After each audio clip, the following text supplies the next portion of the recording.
Am I the asshole for blocking my friend of 10 years after she committed a HIPAA violation against me? I, 23 female, blocked my longtime friend A, 23 female, of 10 years after she used her work computer to look up my health insurance information without my consent. The worst part is that she took a photo of it, sent it through messages which her boyfriend of 1 year has access to. Some context. From my point of view, her boyfriend is leeching off of her. She has spent thousands of dollars on dates, including a motorcycle that was impounded by police because he didn't bother getting a license or permit. He has used her credit card to buy drugs, has driven her car while intoxicated, and uses everything that she owns, including her laptop that he uses to read all of her private conversations. I fear that he is isolating her from everyone around her, and it's working. When I saw the photo, she laughed it off. And I was scared, but pissed. I asked her why she would do that, and she said that she was just curious. I asked her how stupid she could be, not knowing what HIPAA was if she works at a doctor's clinic. She never responded and left me on red. I assumed to run to our other friend, B. No real apology or accountability. After 2 weeks, I blocked her. I confided in B and C about the situation. C was incredibly understanding, not understanding what possessed A to do this. B, on the other hand, loves to play devil's advocate and has always had animosity towards me. B said that A only had good intentions and that she was only being playful and trying to connect with me as a friend. I thought that was bullshit and explained that if A wanted to connect with me, she could have been an adult and communicated with me, asking for permission before risking her job, committing a HIPAA violation, and possibly leaking my information. I told B, what if my social security number was on there? What if A's boyfriend saw it as an opportunity to take credit cards out in my name? Days pass, B wants to hang out. I agreed, but informed her that I had blocked A and that we were no longer friends. I told her that she and C were welcome to stay friends with A, but that I want to hang out separately. B leaves me on red and doesn't reply for days. When she does, she responds along the lines of, I'm sorry that I hurt you, but that if you didn't want my opinion, you should have said so, and next time I'll keep it to myself. It's clear we both have very different opinions about things. I don't know. It felt like she was pushing the blame back to me instead of taking accountability. This week, C and I were supposed to hang out. She flaked the first day, claiming she took an extra shift, but then ghosted me completely the second time. After a few days, she apologized and asked if I'm free this weekend. I said, depends.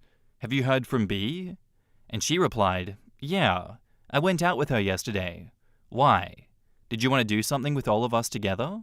I realized that B, who mentioned in her apology text that C mentioned a jewelry stand and that we should all go, had gone with C to that same stand the day that C and I were supposed to hang out. After B dropped C off, she texted me with the apology message.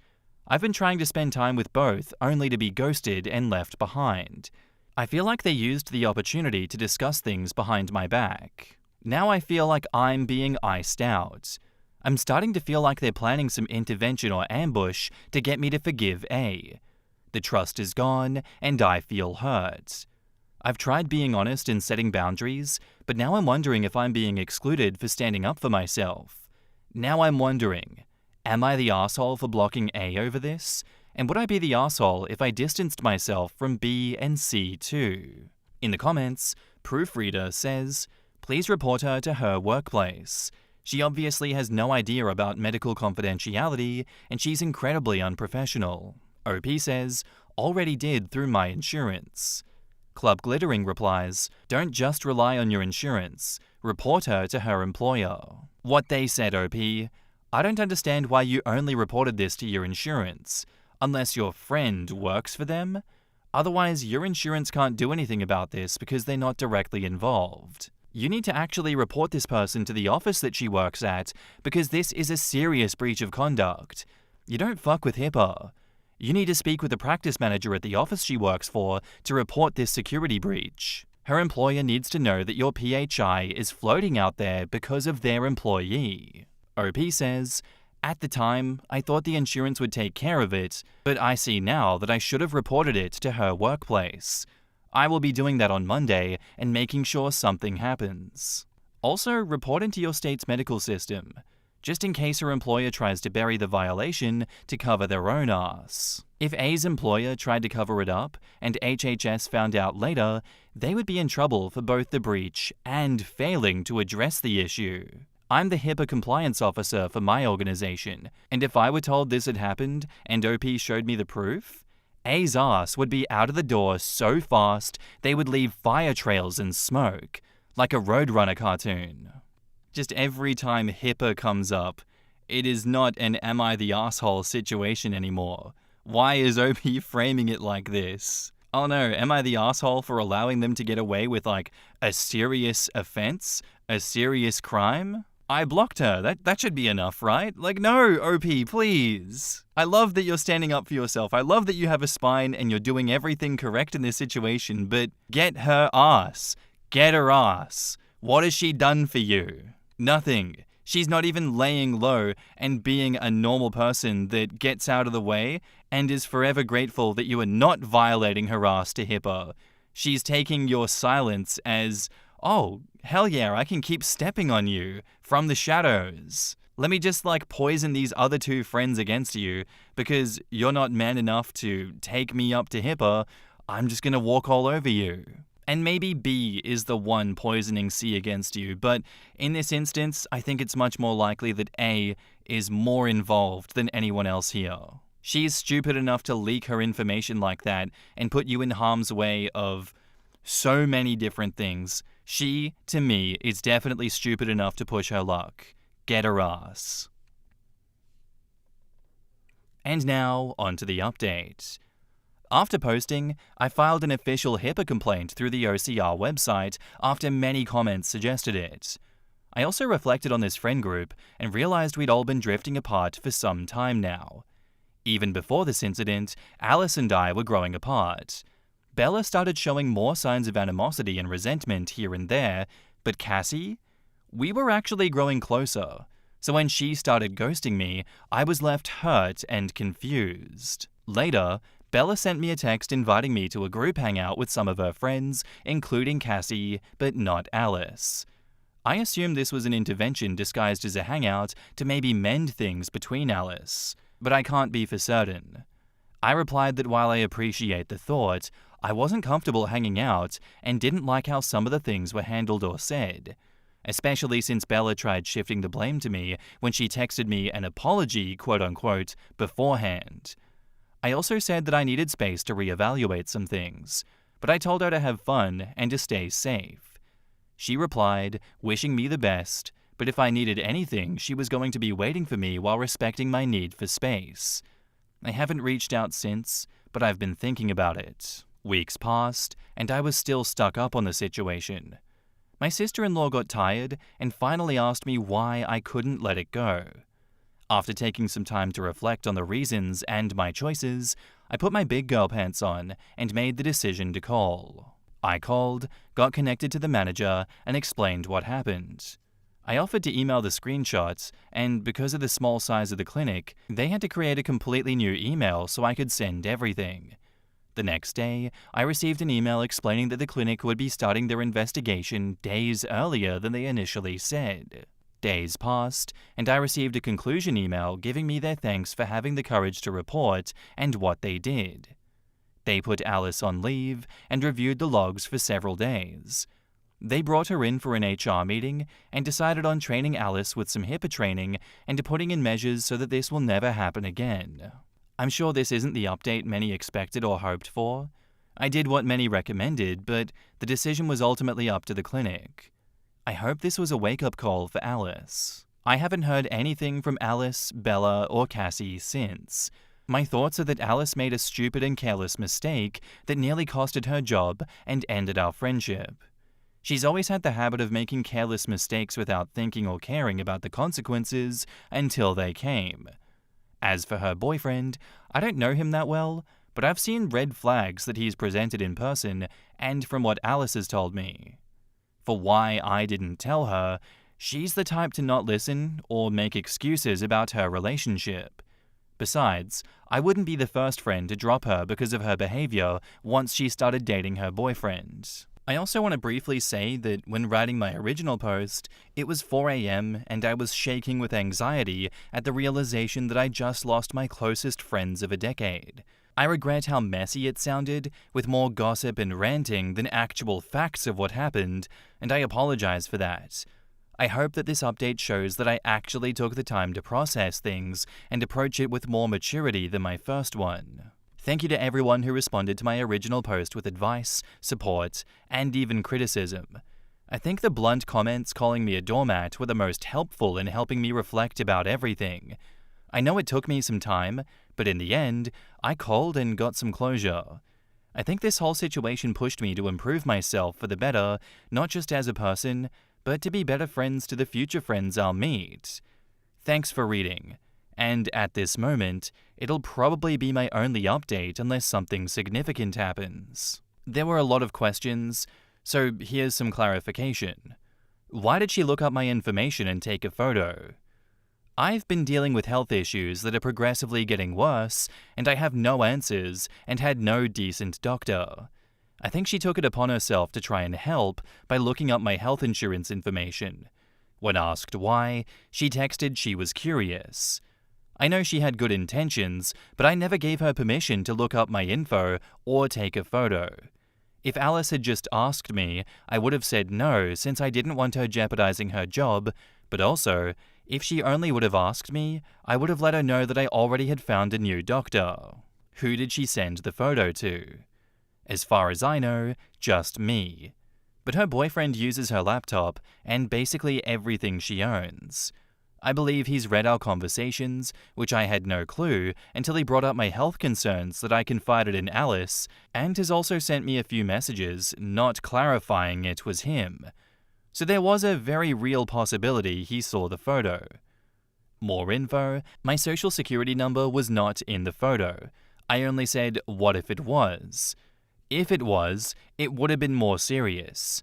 My name, address, birthday, and health insurance information was on there. In the comments, Two Dogs Life says, that's fair to do retraining and have the write-up in her folder. It's not something people in healthcare are supposed to do. I'm sorry you lost your friends out of the situation though. OP says, thank you. But this situation taught me a lot, and I hope I find better friends one day. And please stop saying they had good intentions. They clearly didn't.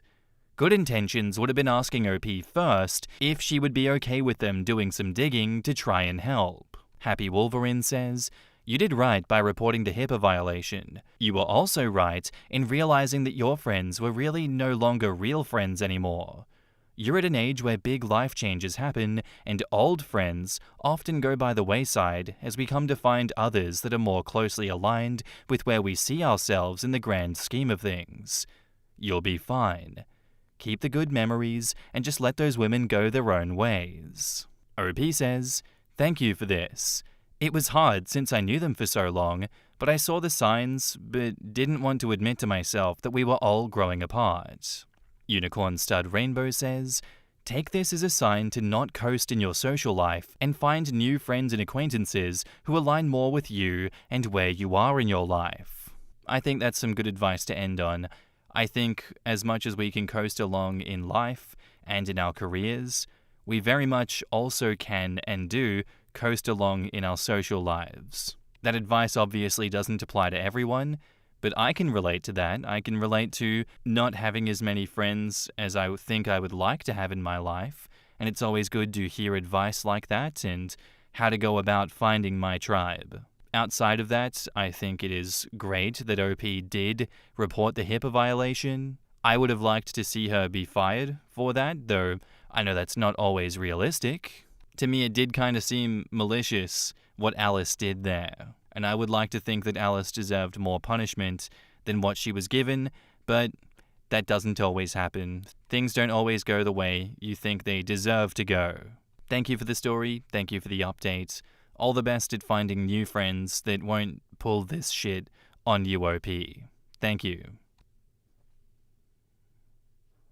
Our next post is by a throwaway account, and it's titled, My 35 female, husband 35 male, and my friend 36 female acted like they wanted each other sexually right in front of me. For some background, my husband and I have been married for 12 years, together for 17. 2 nights ago, we went out for a friend's birthday. We'll call her Jane. Jane is married to my husband's childhood friend. They got married about 1.5 years ago, and they've not been doing well due to him breaking Jane's trust. They are in therapy, but it's getting close to divorce. She is understandably very upset. For some more background that will make sense later, my husband and I haven't had sex in 2 months. I've recovered from an injury that caused me a lot of bleeding during sex. A couple of times during these 2 months, I offered oral sex to him, but he declined. He said he wasn't feeling up to it when I offered, and I believe him. I just want to make it clear that it's not a sexless marriage. My husband also has some self-esteem issues from prior trauma, and he is in therapy for that. While we're out for Jane's birthday with some other friends, everything is fine until they're a few drinks in. I only had one the entire night. Our other friends had to call it a night, so it's just me, my husband, and Jane. This is where things get weird. They start flirting in this weird power play for dominance. I don't really know how to describe it. Jane says something about putting herself in a box, like horny jail, because it's been so long since she'd had sex, and my husband jokingly grabs her by the throat and says, "Yeah, I'll put you in a box." What? Oh my god. While all of this is happening, there's this random dude that's hitting on Jane. It's karaoke night, and the random guy serenades her and gives her this silly lap dance. So, all fun and games, right? No. It just keeps escalating from here. Later, Jane grabs my husband's hair and shoves him into the wall, and he kinda moans. He says, "If you grab me by the hair again, it'll end with my dick in your throat," or something along those lines. This entire time, I'm awkwardly laughing it off because I know they're both drunk and they're laughing. That joking gesture is like game over for a marriage. You can't say that. At the time, I think my husband is playing around and trying to make her feel better because it's her birthday and her marriage is in the trash. I didn't realize until hours later my husband wasn't giving me any of the attention that he usually does. More flirting keeps happening, and my husband asks me multiple times if I'm okay. I just quickly answer that I'm fine. If he's asking me that multiple times, doesn't it sound like he knows that something is wrong, and he's just looking to see how far this would go? When the bar is closing, I drive us home. Jane doesn't want to go home because of things going on in her marriage. She stayed with us before, so that's not out of the ordinary. And of course, it just gets weirder. Jane pushes my husband onto the couch, straddles him, and chokes him. My husband is enjoying this. I'm standing there dumbfounded. He kept saying how the dynamic was weird, but how much he wanted it. Later, while my husband is in the restroom, Jane tells me they are not sexually attracted to each other, but they are both very sexually attracted to me. Like, yes, I know my husband's sexually attracted to me. He comes out, and at some point, my husband says he wants to throw us both down and fuck us, and says, "Go fuck my wife," to Jane. As soon as what was said involved me directly, I had to say something then. I said I think both of them sober wouldn't do anything behind Jane's husband's, my husband's best friend from childhood's, back, regardless of how much of a jerk he's being, and I wasn't down to do anything when alcohol's involved. They said okay. What I said was a cop-out, honestly. I wouldn't be comfortable if alcohol wasn't involved either, but I didn't know how to reasonably voice that, so I used alcohol as an excuse. Later, I've come to understand I was disassociating at the bar and not processing what was happening. I also didn't want to come between what was happening because they are 2 adults. I shouldn't have to be the sober person to stop or otherwise prevent something happening by being a mother hen. My husband should know better. We had previously talked about how I was uncomfortable earlier this month when she had put her hand on his chest while laughing. She was also drunk then. He apologized for not stopping that. So what would the night have been like if I wasn't there? I feel grimy or ashamed, but I didn't do anything, so why do I feel that way? How much of this is being drunk and silly and not having had sex in a while, and how much of it is something else? Is this going to happen anytime he has a few drinks and someone gives him attention? I don't know. I've communicated all of this to my husband once he was sober, and he says he feels awful. He apologized and made us an appointment with a marriage counselor. I'm asking the above questions, and does it seem like therapy would even help? Has anyone here dealt with something similar, and what was the result? I'm having nightmares about this. I'm so hurt and angry, I can barely even look at my husband. Am I being unreasonable? Is it my fault for not saying I wasn't okay until later, even though I wasn't given the chance to really think about it? In the comments, Freaky Leak Soup says, I don't understand how in the hell you aren't freaking out more. I'm not married, but my boyfriend and I have been together for 6 years. If a friend was straddling him, choking him, pushing him around, touching his hair, and making these comments, he and that friend would be out of the door so fucking fast. Stop downplaying this. Drunk or not, my partner and I have both been blackout drunk and have never pushed the line like this. And friends would never cross boundaries like that either. Whether their marriage is messed up or not, it's disrespectful, gross, and the alcohol is a pathetic excuse. I'd also be wondering if something's been going on with them already, because this seemed pre-planned almost. But obviously, I wouldn't know. OP says, too many people have commented here saying that they think that it was pre-planned, and I hadn't even considered that. I feel sick. I really should be freaking out more. Zoloft is a hell of a drug, I guess. Another thing, OP, maybe Jane's marriage falling apart is not all her husband's doing. She's probably been feeding you tales. I mean, the proof is in the pudding, and if she treats you, her friend, like this... No Contribution says, your husband and your friend kept flirting with each other, and your response is, maybe therapy would help. I'm sorry, but I can see why they felt comfortable doing all of that in front of you. You need to set boundaries and let people, especially your husband, know that you don't like this behavior and won't stand for it. Moreover, it sounds like it's not the first time they've done something like this, so you'd better talk to your spouse and ask him what that was all about. Also, from what I'm reading, your friend who was getting divorced, it is comfortable doing all of this with other men. Maybe she's the reason why they're getting a divorce. All in all, distance yourself from her. She doesn't sound like a genuine friend. I'm getting a feeling they're doing something behind your back, so no contact for now is better to see if your partner is cheating on you. OP says, don't apologize. I was hoping to get some brutal replies from Reddit. I was a total doormat, and I'm ashamed to have let myself be so disrespected. Glowworm says, they probably have cheated with each other and are trying to line up some gross threesome so they can fuck each other openly with your permission. Both are trash, and neither has any respect for you.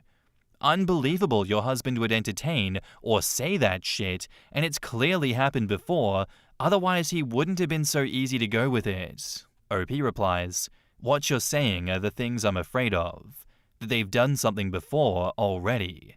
Coming to terms with that now is, I don't know what, more than heartbreaking.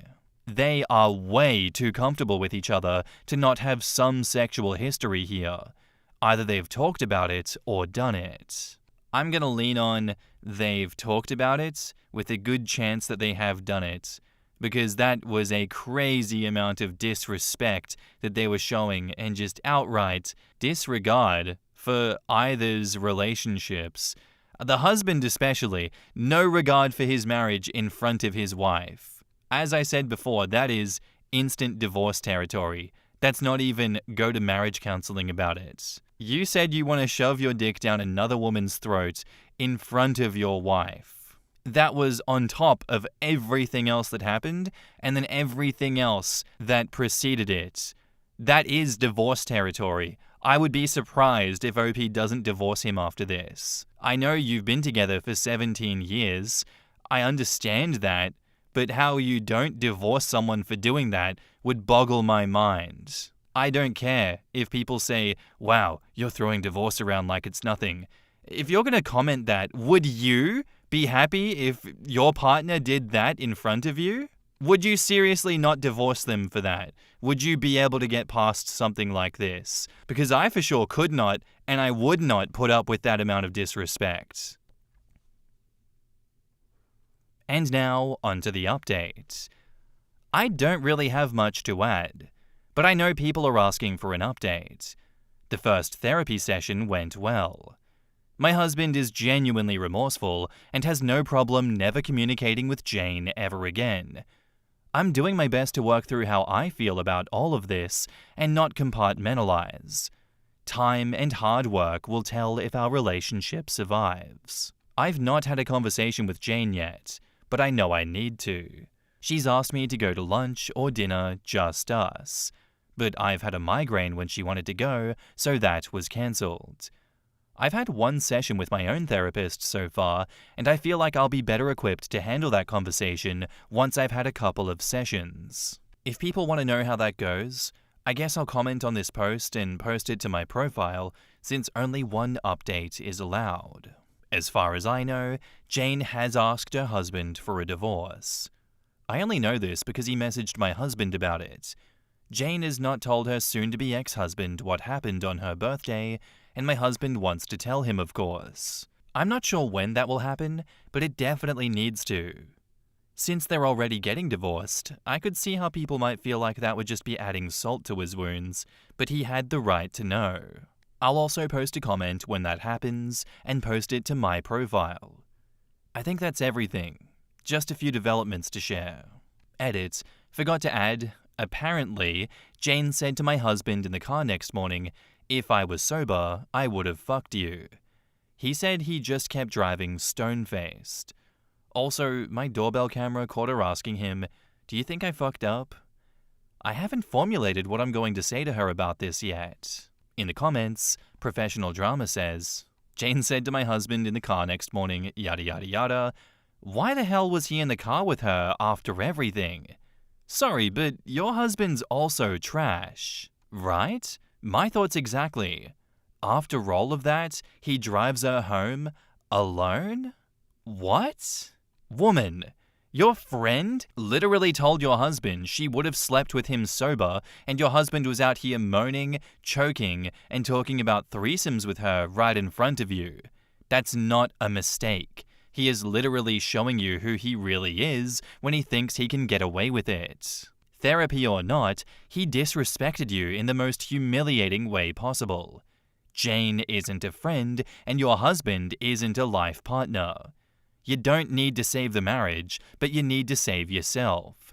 Stop being the third wheel and lawyer up.